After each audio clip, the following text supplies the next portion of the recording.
this should work. Okay, wrap around there, and then around here, and under the leg. Oh no, are you hurt? No, not yet. You see, I'm kind of prone to accidents, and so I figured that I'd just prepare myself for all eventualities and just bandage myself up. Can you give me a hand? Right. Here, you take this end. Yes. I'll take this end. Yes. And I'll do a spin, and that'll get me all protected. Are you sure you won't get hurt doing a spin? I'll be fine. Watch this. Whoa! Oh, it didn't work! Welcome to JRev. Send help! Help! Hey guys. What's going on here? Did you get your wisdom tooth out? I thought you already had them out. I can't understand anything that you're saying. Oh, thank you. Don't spin. It's okay, I learned from last time. Did you though? Maybe. Right. Well, I've just been thinking a lot about how, the body works and how medicine works and how I don't understand any of it. Like, if you swallow a watermelon seed, does a tree grow in your belly? I don't know. And if you have a sore right eye, do you have to go to a very specific sore right eye doctor for that? I don't know. And does the sheer existence of a tree surgeon imply the existence of a tree hospital? I don't know. I don't know any of these things either, guys. I just don't know. I wish we had the answers for everything. Well, we don't have time as part of JRev to answer all of your medical questions. It's not even our job to answer your medical questions. I know. Do you think that maybe we could ask someone whose job it is to answer medical questions? I don't see why not. I've got one question for whoever that might be. Is it a really, really, really big, curly kind of a question? I guess you could say that. There are some curls to it. Yeah, absolutely. What's the question? Well, if you fall over and you cut your knee open and blood goes everywhere, how does your body heal itself? I don't know. Let's Shall we find out. Yeah. Okay. Bye.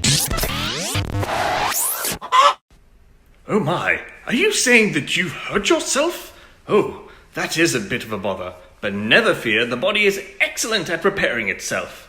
First, it clots the blood. It stops it from bleeding. It's like all of the blood cells decide to grab hands together and say, we won't go any further.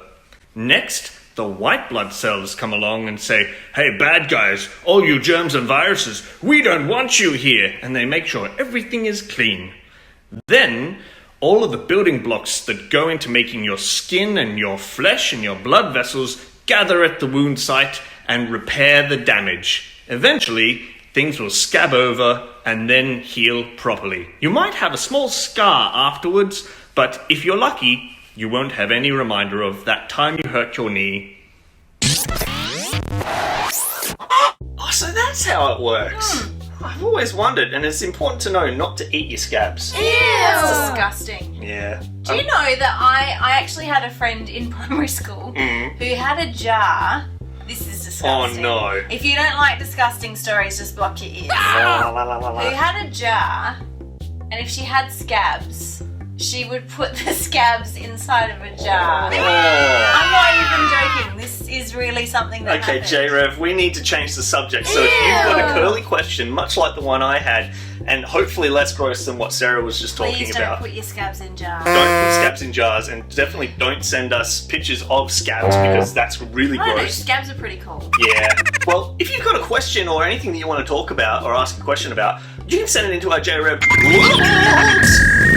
I love the letterbox. Me too. I love hearing from our friends at JRev, and if you've got a question, we've got this address here that you can have a grown-up help you send it in, and hopefully we can answer it here on the show. It doesn't just have to be a question, like maybe you've been making stuff at home or you just want to show us what you've been up to. We'd love to see. I would love to see that. Bye. Bye. Hey, do you want to hear a joke? What do you call a dog who's also a magician? Abracadabrador!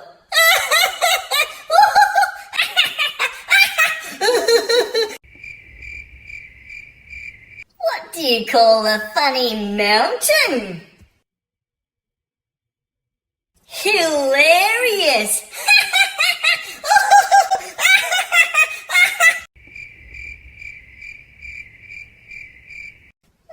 Why do bees have sticky hair? Because they use honeycombs.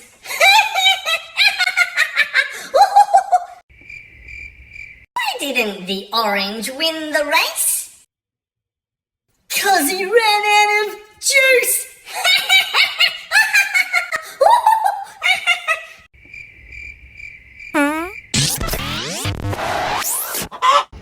Dan and I are about to play a game of JRev. The first person takes a shot. If they make that shot, the second person has to imitate that shot. If they miss, they get slimed. Alright, you always come back to basics. Start off with the good one. Here we go. Good luck, Daniel. I got this.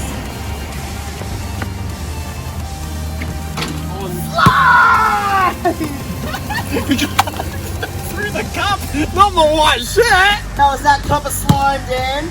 Here's my broken. Let's get a big one now. Steph.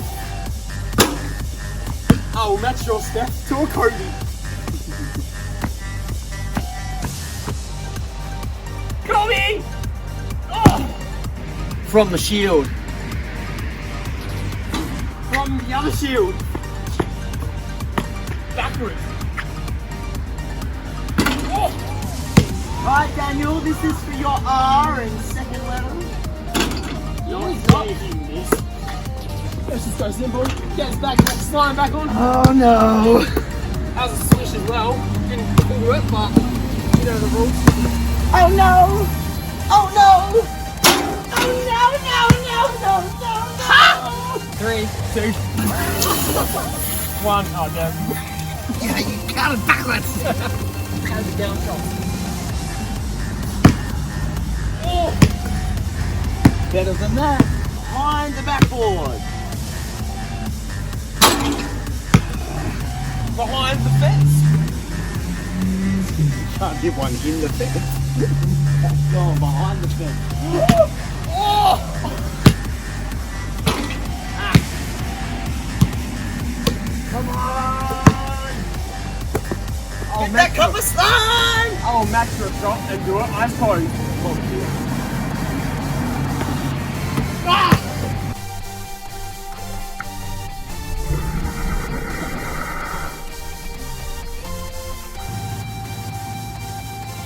Oh, that's so funny.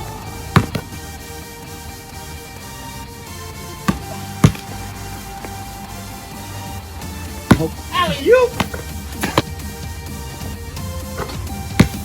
Oh, no.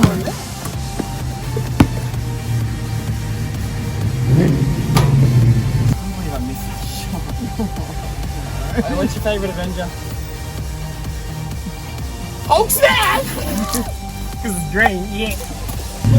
We're both on 2. What do you want? I'm on JR. Yeah, I'm a junior as well. Call this the rainbow shot.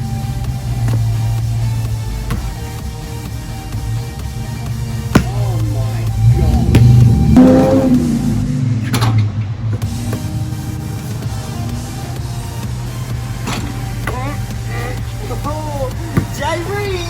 JRev!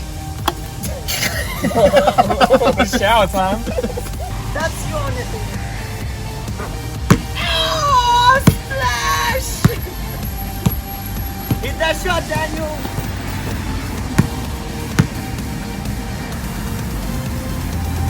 Hey, what a slime taste like. Look at this.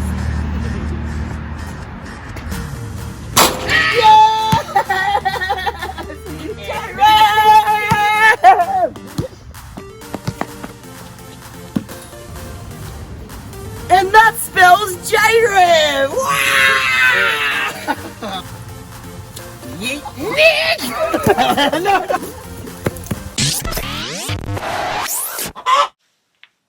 Were you born in a stable and you like to ride a donkey? Well, you probably weren't, but there's someone really famous who was, and it's Jesus, and he's the topic of today's JRev Fast Facts.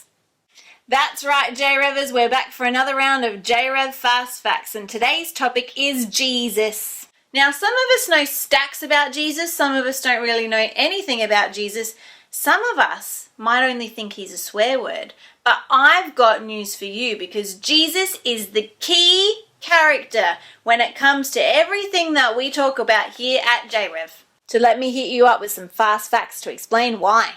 Fast fact number 1, Jesus is God's son. One of the most famous verses out of the whole Bible is from John, which is one of the Gospels, which tells us in chapter 3, verse 16, that God loved the world so much that he sent his one and only son, which is Jesus. Which brings us to fast fact number 2. Jesus is fully God and fully man. Huh? This bit's really important because when we read about Jesus in the Gospels, so in the books of Matthew, Mark, Luke, and John in the Bible, at the start of the New Testament, it's pretty obvious that Jesus isn't like a normal human. He can do really, really cool stuff. Like he can heal people and he can raise people from the dead and he can make heaps of fish get caught really quickly. He can do some really cool stuff. So we know that he's not just a normal human, but at the same time, he is a human. So things like when Jesus was a kid, when he fell over, it would have hurt his body and he would have had favorite toys. And if he'd lost one of them, it would have made him feel sad. So while Jesus is God, he was also a human, which means he knows what it's like to be like us. Fast fact number 3, Jesus helps us to be best friends with God. Okay, just checking in. You guys aren't robots, are you? None of you? You in the back? Okay, cool. We've established we are all humans. No robots here. Excellent. Let's continue. See, I was just checking because robots don't get to make choices. They have to do the thing that they're programmed to do. But as humans, we get to make choices. Some of our choices are awesome. Some of our choices are terrible. Choices are important when we're talking about relationships and friendships. Like you can't walk up to someone at school and go, "You will be my friend." That's not how it works. The person has to choose to be our friend. That's how our relationship with God works too. We have to choose to love God. The great news is that God always chooses to love us. He's always good and he's always faithful and he loves us. And here's where Jesus comes in, because Jesus is fully God and fully man, like we just talked about. Jesus helps us to know what God's love looks like and sounds like. He helps us to be best friends with God. If you've heard anything about the Easter story before, that's exactly what we're talking about. Jesus did everything so that we could stay best friends with God forever. That sounds like the ultimate friend move. Which leads me to fast fact number 4. Jesus shows us how to love. Now, some of you might be big readers, and I can tell you that you might have read some pretty crazy stories before, but probably nothing is as crazy as what you'll read about in the Gospels, which again are the books of Matthew, Mark, Luke, and John in the Bible. Not only did Jesus heal people, not only did Jesus make people come back from the dead and make extreme amounts of fish enter fishing boats, but Jesus hung out with people who normally would be completely by themselves. Jesus always looked out for people who needed help. Jesus loved people who worked as fishermen, who kind of stunk and smelt like fish. And he hung out with people with like really bad reputations, people that had stolen money. He hung out with people who no one else would ever hang out with because they might even catch a disease like leprosy. Why did he do that? Because Jesus is love and he desperately wanted everyone that he met to know that he loved them because God loved them. Which is an excellent way for us to live as JRevers. We can show the love of Jesus to everybody because everybody needs to know that they're loved by God. Okay, let's do a fast fact recap. Here we go. Number 1, Jesus is God's son. Number 2, Jesus is fully God and fully man and fully awesome. Number 3, Jesus makes sure that we get to stay best friends with God forever. And number 4, Jesus shows us how to love. Okay, so we can't see Jesus. We can't really... I can't hear him, can you? So, how do we get to know him? we pray and talk to him anytime, anywhere, with any words that we like. So let's do that together. Dear Jesus, we thank you that you love us. We thank you that you help us to experience what God's love is like. We thank you that you teach us how to love others. And we thank you that the best example that we have of that is that you loved us so much that you not only died for us, but you rose again from the dead to show that your love is bigger than anything in the whole world. We thank you that you're always with us and that you help us to love others. Amen.